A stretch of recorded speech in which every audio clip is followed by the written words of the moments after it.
Baru dilantik, beberapa menteri kabinet Presiden Prabowo disorot karena pernyataannya yang menuai kontroversi. Mulai dari penyalahgunaan surat resmi kementerian, pelanggaran HAM, hingga blunder kementerian paling ramping. 1. Yusril Ihza Mahendra. Yusril menjabat sebagai Menteri Koordinator Bidang Hukum, HAM, Imigrasi dan Permasyarakatan yang dilantik pada Senin, 21 Oktober 2024, kemarin. Baru menjabat, Yusril menyebut peristiwa 1998 bukan termasuk pelanggaran berat. Pernyataan itu bahkan dilontarkannya di Istana Kepresidenan Jakarta pasca dilantik. Menurut Yusril, setiap tindak pidana merupakan pelanggaran HAM berat, namun tidak semua pelanggaran HAM tergolong berat. Ia mengklaim, beberapa tahun ini tidak terjadi pelanggaran HAM berat di Indonesia. 2. Yandri Susanto. Menteri Desa dan Pembangunan Daerah Tertinggal ini disorot setelah ketahuan menggunakan kop surat dan stempel kementerian untuk undangan pribadi haul ibunya, sekaligus hari santri dan tasyukuran.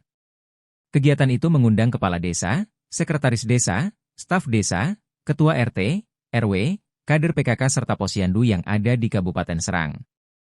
Tangkapan layar undangan tersebut beredar luas di media sosial.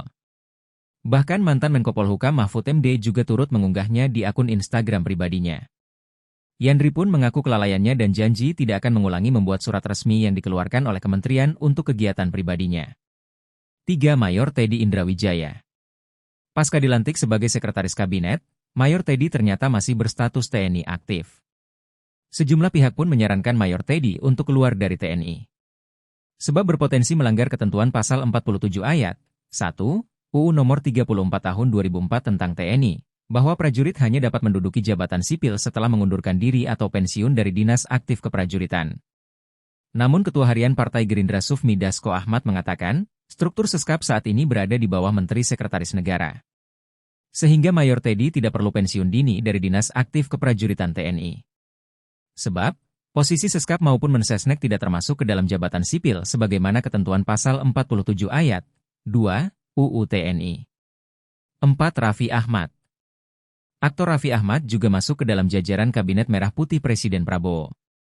Ia dilantik sebagai utusan khusus Presiden bidang pembinaan generasi muda dan pekerja seni.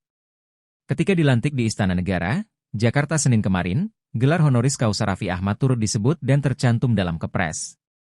Gelar ini diberikan oleh Universal Institute of Professional Management, UIPM, di Thailand.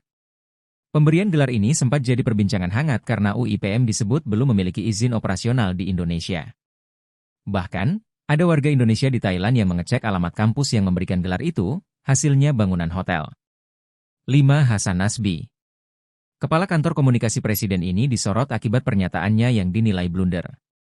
Pendiri lembaga survei Cyrus Network ini mengatakan, dalam Kabinet Prabowo Gibran ada 7 menteri koordinator yang akan mengkoordinasikan kementerian di bawahnya. Hasan Nasbi mengklaim kementerian Prabowo Gibran lebih ramping dari era Jokowi.